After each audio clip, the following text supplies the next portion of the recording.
ಭೀಮಾ ಕೋರೆಗಾಂವ್ ಯುದ್ಧ ಘಟನೆಯ ನೆನಪು. ಬ್ರಿಟಿಷ್ ಗ್ರಂಥಾಲಯದಲ್ಲಿ ಭೀಮಾ ಕೋರೆಗಾಂವ್ ಯುದ್ಧ ಘಟನೆಯ ಕುರಿತ ಮಾಹಿತಿಯು ಡಾಕ್ಟರ್ ಬಾಬಾ ಸಾಹೇಬ್ ಅಂಬೇಡ್ಕರ್ ಅವರ ಗಮನ ಸೆಳೆಯುತ್ತದೆ. ಕೇವಲ 500 ಜನ ಮಹಾರ್ ಸೈನಿಕರು 28,000 ಪೇಶ್ವೆ ಸೈನಿಕರನ್ನ ಸದೆಬಡಿದ ಯುದ್ಧ ಕಥನವನ್ನು ಓದಿ ರೋಮಾಂಚನಗೊಳ್ಳುತ್ತಾರೆ. ಈ ಘಟನೆಯು ಡಾಕ್ಟರ್ ಅಂಬೇಡ್ಕರರ ಮೇಲೆ ಎಂತಹ ಪರಿಣಾಮ ಬೀರಿತೆಂದರೆ, ಪ್ರತಿ ವರ್ಷ ಜನವರಿ 1ನೇ ತಾರೀಕಿನಂದು ಭೀಮಾ ಕೋರೆಗಾಂವ್ ಜಾಖನ ಪ್ರದೇಶದಲ್ಲಿ ಸ್ಥಾಪಿಸಿದ ವಿಜಯ ಸ್ತಂಭಕ್ಕೆ ನಮನ ಸಲ್ಲಿಸಲು ಹೋಗುತ್ತಿದ್ದರು. ಡಿಸೆಂಬರ್ 31, 1817ರಂದು ಬಾಜಿರಾವ್ ಪೇಶ್ವೆ ಮತ್ತು ಬ್ರಿಟಿಷ್ ಕಂಪನಿ ಸರ್ಕಾರದ ಮಧ್ಯೆ ಯುದ್ಧ ಸಜ್ಜಿಕೆಯಾಗಿರುತ್ತದೆ. 28,000 ಸೇನಾಬಲವನ್ನು ಹೊಂದಿದ್ದ ಪೇಶ್ವೆ ಸೈನಿಕರ ದಂಡು ಭಾರತದಲ್ಲಿ ಪ್ರಸಿದ್ಧವಾಗಿತ್ತು ಮತ್ತು ಬ್ರಿಟಿಷರಿಗೆ ತಲೆನೋವಾಗಿ ಪರಿಣಮಿಸಿತ್ತು.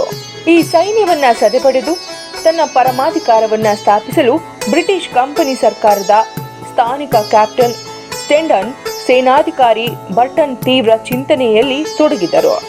ಈ ಬಲಾಢ್ಯ ಸೈನ್ಯವನ್ನ ಕೇವಲ 500 ಜನರಿದ್ದ ಸಿದ್ದನಾಗ್ ನೇತೃತ್ವದ ಮಹಾರ್ ಸೈನಿಕರು 17 ತಾಸುಗಳ ಯುದ್ಧದಲ್ಲಿ ಸದೆಬಡಿದು ವಿಜಯಿಗಳಾಗುತ್ತಾರೆ.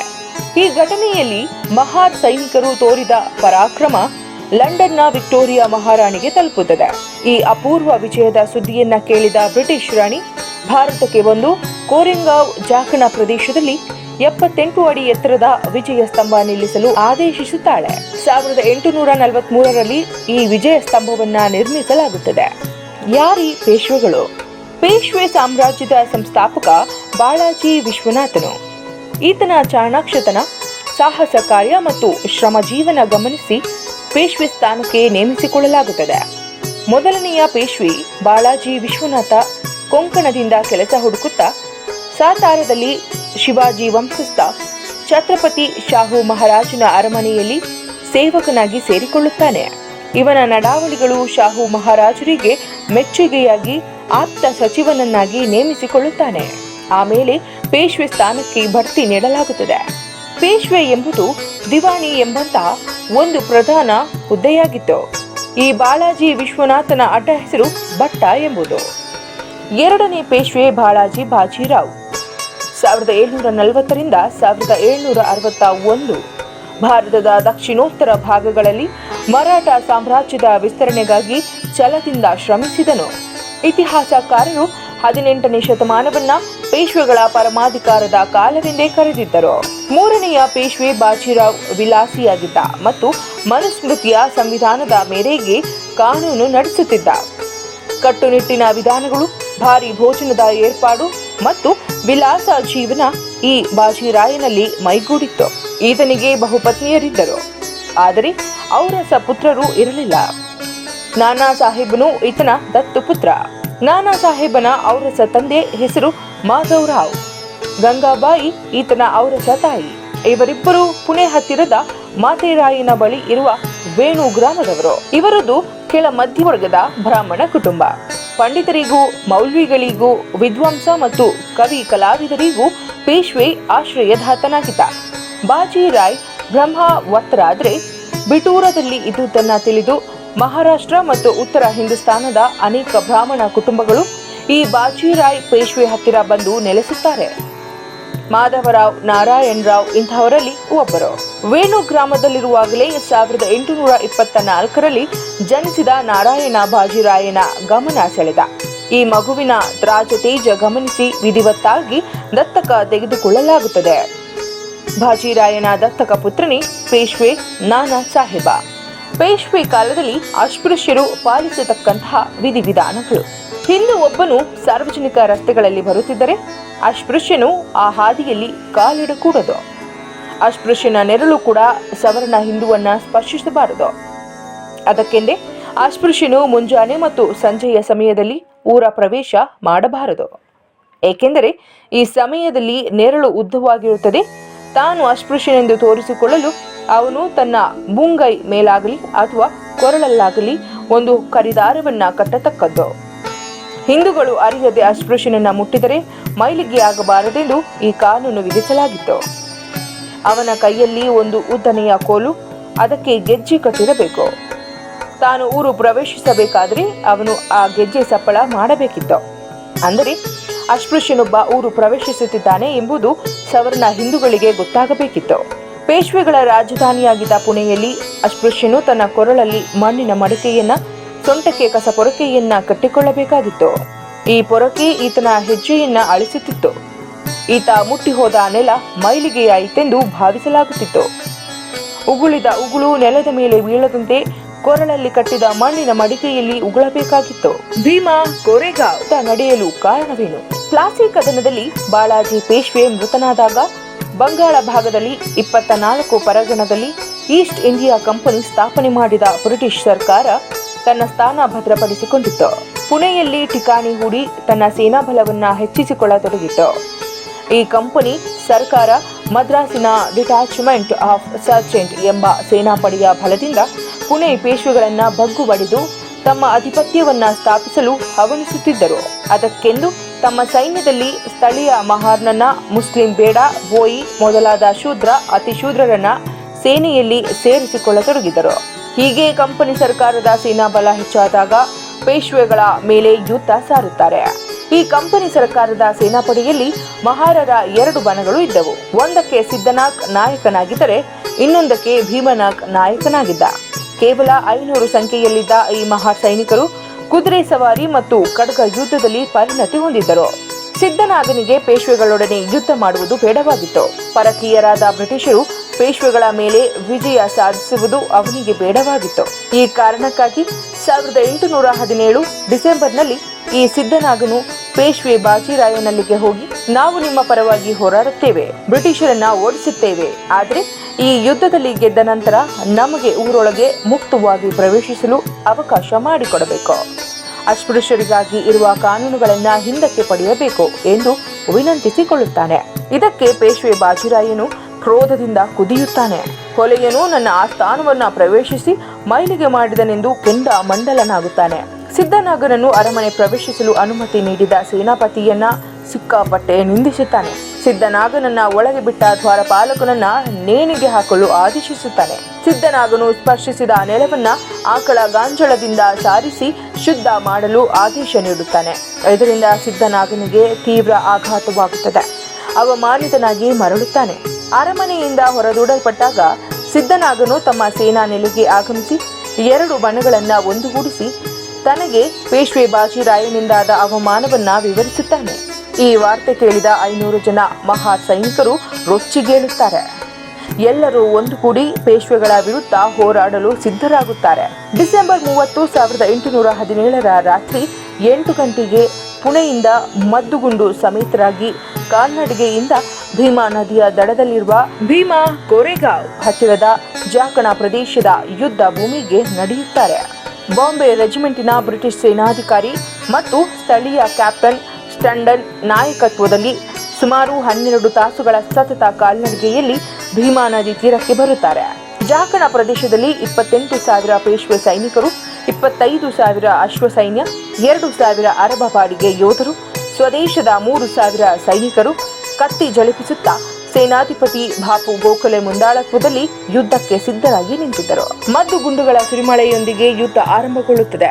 ಬ್ರಿಟಿಷ್ ಸೈನ್ಯದಲ್ಲಿ ಪಿಶ್ಮೂಲ್ ಎಂಬ ಪಿರಂಗಿ ತಜ್ಞನಿದ್ದನು. ಈತ ಹಾರಿಸಿದ ಪಿರಂಗಿ ಟೋಪಿಗೆ 100 ಜನರು ಹಸು ನೀಗುತ್ತಿದ್ದರು. ಈತನ ಹೊಡೆತಕ್ಕೆ ಪೇಶ್ವೆ ಸೈನ್ಯ ಕರಗತೊಡಗಿತು. ಆಗ ಬಾಪು ಗೋಖಲೆ ಯುದ್ಧ ನೀತಿಯನ್ನ ಬದಲಿಸಿ ಹಿಂದಿನಿಂದ ದಾಳಿ ಮಾಡಿ ಪಿಸ್ಮೂಲನನ್ನ ಕುತ್ತಿಗೆ ಕಡಿದು ಹತ್ಯೆ ಮಾಡಲಾಗುತ್ತದೆ. ಆಗ ಮಹಾರ್ ಸೈನ್ಯಕ್ಕೆ ಒಂದಿಷ್ಟು ಹಿನ್ನಡೆ ಎನಿಸಿದರೂ ಗೆಲುವಿನ ಭಾರವು ಸಿದ್ದನಾಗ್ ಮತ್ತು ಭೀಮನಾಗರ ಮೇಲೆ ಬೀಳುತ್ತದೆ. ಚಾಣಾಕ್ಷತನದಿಂದ ಮಹಾರ್ ಸೈನಿಕರು ಬಾಪು ಗೋಖಲೆಯ ಮಗನನ್ನ ಹತ್ಯೆ ಮಾಡುತ್ತಾರೆ. ತರುವಾಯ ಬಾಪು ಗೋಖಲೆ ಹತನಾಗುತ್ತಾನೆ. ಇದರಿಂದಾಗಿ ಪೇಶ್ವೆಗಳ ಸೈನ್ಯವು ಓಡಿ ಹೋಗಲು ಯತ್ನಿಸುತ್ತದೆ. ಮಹಾರ್ ಸೈನಿಕರು ವೀರಾವೇಶದಿಂದ ಹೋರಾಡುತ್ತಾ ಸಿಕ್ಕವರ ರುಂಡವನ್ನ ಚೆಂಡಾಡುತ್ತಾ ಮುನ್ನುಗ್ಗುತ್ತಾರೆ. ರಕ್ತದ ಕಾಲುವೆ ಹರಿಯುತ್ತದೆ.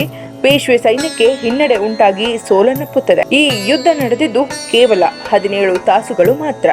ಈ ಯುದ್ಧದಲ್ಲಿ 171 ಜನ ಡಿಟ್ಯಾಚ್ಮೆಂಟ್ ಆಫ್ ಆರ್ಟಿಲರಿ ಸರ್ಜೆಂಟ್ನ ಸೈನಿಕರು ಸಾವನ್ನಪ್ಪುತ್ತಾರೆ. ಈ ಗೆಲುವಿನ ನೆನಪಿಗಾಗಿ 1843ರಲ್ಲಿ 78 ಅಡಿ ಸ್ಮಾರಕವನ್ನ ನಿಲ್ಲಿಸಲಾಗಿದೆ.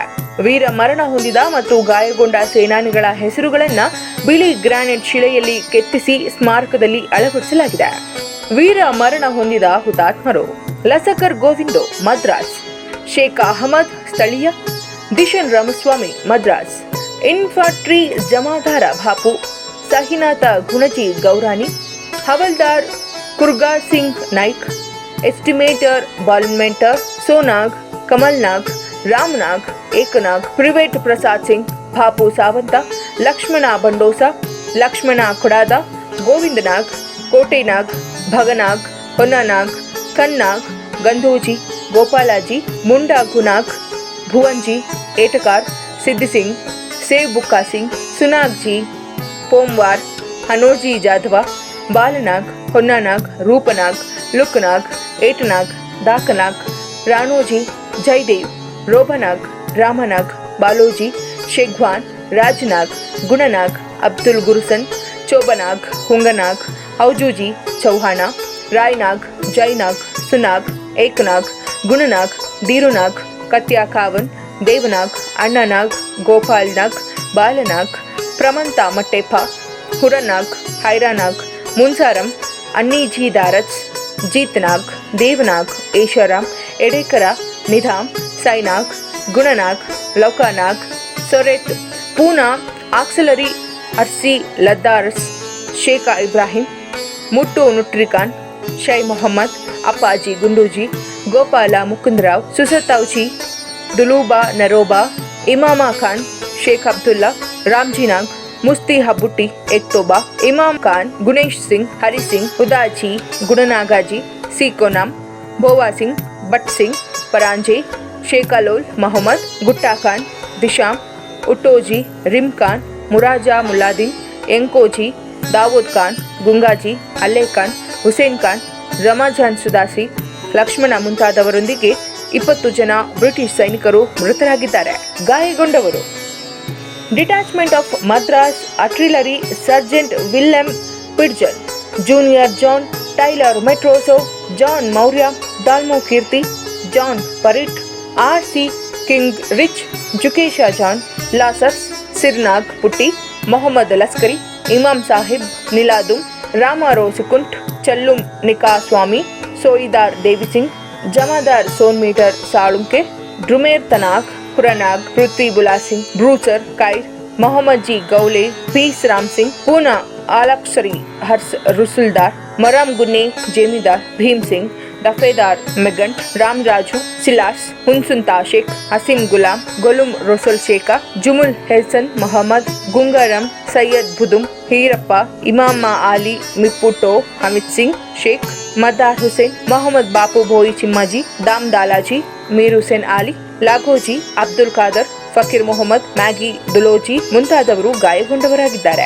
ಈ ಐತಿಹಾಸಿಕ ರೋಮಾಂಚಕಾರಿ ಯುದ್ಧದಲ್ಲಿ ಮಹಾರ್ ಸೈನಿಕರು ಗೆಲುವಿನ ಸಂತೋಷದಲ್ಲಿ ತಮಗಾದ ಬಾಯಾರಿಕೆ, ಆಯಾಸ ಮತ್ತು ನಿಶಕ್ತಿಯನ್ನ ಪರಿಹರಿಸಿಕೊಳ್ಳಲು ಪಕ್ಕದಲ್ಲೇ ಹರಿಯುತ್ತಿದ್ದ ಭೀಮಾ ನದಿಯಲ್ಲಿ ಮಿಂದು ಭೀಮಾ ನದಿಗೆ ಜಯವಾಗಲಿ ಎಂದು ಘೋಷಣೆ ಕೂಗಿ ವಿಜಯೋತ್ಸವ ಆಚರಿಸಿಕೊಳ್ಳುತ್ತಾರೆ. ಭೀಮಾ ಕೋರೆಗಾಂವ್ ಯುದ್ಧವನ್ನು ಭಾರತದ ಸ್ವಾತಂತ್ರ್ಯ ಸಂಗ್ರಾಮದ ಮೊಟ್ಟ ಮೊದಲ ಬಂಡಾಯವೆಂದು ದಾಖಲಿಸಲಾಗಿದೆ. ಹಾಗೆ ನೋಡಿದರೆ ಶೂದ್ರಾತಿ ಶೂದ್ರರು ಜಾತ್ಯಂಧ ಪೇಶ್ವೆಗಳೊಂದಿಗೆ ತೀವ್ರ ಹೋರಾಡಿ ವಿಜಯಶಾಲಿಗಳಾದ ಮಹಾರ್ ಬಂಡಾಯ ಇದಾಗಿದೆ. ಭಾರತದ ಇತಿಹಾಸದಲ್ಲಿ ಅಪೂರ್ವವೆನ್ನಬಹುದಾದ ಅಸ್ಪೃಶ್ಯರ ಬಂಡಾಯವಿದು. ಇದು 2 ಸೈನ್ಯಗಳ ನಡುವೆ ನಡೆದ ಯುದ್ಧವಲ್ಲ, 2 ಸಂಸ್ಕೃತಿಗಳ ಮಧ್ಯೆ ನಡೆದ ಯುದ್ಧ. ಒಂದು ಸಮಾನತೆಯ ಸಂಸ್ಕೃತಿ, ಇನ್ನೊಂದು ಅಸಮಾನತೆಯ ಸಂಸ್ಕೃತಿ. ಭೀಮಾ ಕೋರೆಗಾಂವ್ ಯುದ್ಧದ ನೆನಪು ಚಿರಂತನವಾಗಿದೆ. ಪ್ರತಿ ವರ್ಷವೂ ಲಕ್ಷಾಂತರ ಅಂಬೇಡ್ಕರ್ ಅನುಯಾಯಿಗಳು ಈ ಯುದ್ಧ ಸ್ಥಳಕ್ಕೆ ಭೇಟಿ ನೀಡುತ್ತಾರೆ. ತಮ್ಮ ಪೂರ್ವಜರು ಸ್ವಾಭಿಮಾನಕ್ಕಾಗಿ ನಡೆಸಿದ ಸಂಘರ್ಷವನ್ನ ಅಭಿಮಾನದಿಂದ ನೆನಪಿಸಿಕೊಳ್ಳುತ್ತಾರೆ. ಕೇವಲ ಅಸ್ಪೃಶ್ಯರು ಮಾತ್ರವಲ್ಲ, ಸಮಾನತೆ ಮತ್ತು ಸ್ವಾಭಿಮಾನವನ್ನ ಬಯಸುವ ಸಮಸ್ತ ಜನರಿಗೆ ಈ ಸ್ಥಳವು ಪ್ರೇರಣಾದಾಯಿ ಸ್ಮಾರಕವಾಗಿ ನಿಂತಿದೆ. ಇಲ್ಲಿಯವರೆಗೆ ನಮ್ಮ ಧಮ್ಮ ಪ್ರಭಾತ ಕಾರ್ಯಕ್ರಮವನ್ನ ನೋಡಿದಿರಿ. ಮತ್ತೆ ಮುಂದಿನ ಸಂಚಿಕೆಯಲ್ಲಿ ಬೇರೊಂದು ವಿಷಯದ ಬಗ್ಗೆ ತಿಳಿದುಕೊಳ್ಳೋಣ. ನಮೋ ಬುದ್ಧಾಯ. ಜೈ ಭೀಮ್, ಜೈ ಪ್ರಬುದ್ಧ ಭಾರತ್. ಸಮ್ಮ ಸಂಬುದ್ಧ ಚಾನೆಲ್ಗೆ ಸಬ್ಸ್ಕ್ರೈಬ್ ಮಾಡಿ, ಲೈಕ್ ಮಾಡಿ, ಹಾಗೆಯೇ ಬೆಲ್ ಐಕಾನ್ ಒತ್ತಿ ನೋಟಿಫಿಕೇಶನ್ ಖಚಿತಪಡಿಸಿಕೊಳ್ಳಿ.